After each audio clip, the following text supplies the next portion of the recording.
Evaluation question 1. In what ways does your media product use, develop, or challenge forms and conventions of real media products? My Regional Listings magazine both uses, develops, and challenges conventions of real media products. Some aspects of real media products I have chosen to closely relate to, however I have also chosen to challenge certain conventions. One way in which I have challenged my magazine conventions is in my imagery. I did not use a model on the front cover of my magazine. This is partially as I was going for the style of a Now Then magazine, and partially as I wanted to avoid my magazine being encoded in the wrong way by the readers. With images of women, you come into the theory of Laura Mulvey and the male gaze. This theory can be degrading to women as it presents them as the object of male pleasure. This is not something I wanted to encode in my magazine. I therefore, on my front cover, used an image of the cheese grater, along with many other effects to make it look vintage.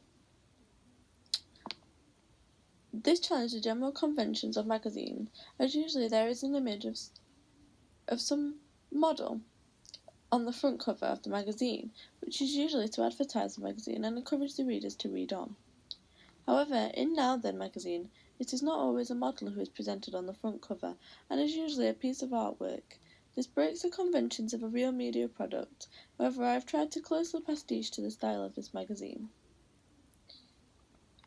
Another way in which I have challenged the conventions of a magazine is by not having many covers lines on my front page.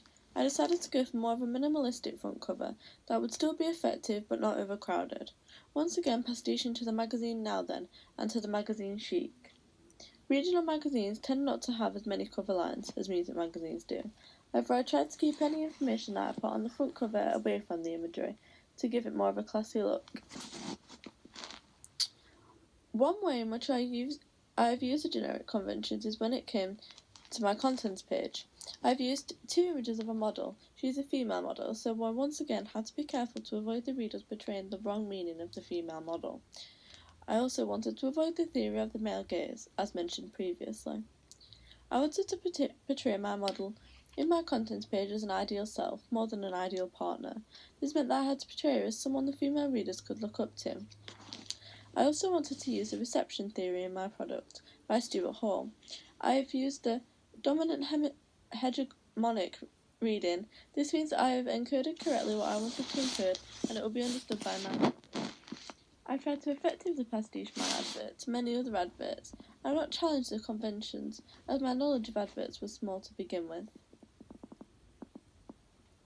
With my ancillary products, I once again pastiche to the general conventions for my billboard, following the ideas of having large fonts and imagery that would make it clear for any passerby to see, and including where you can find the magazine.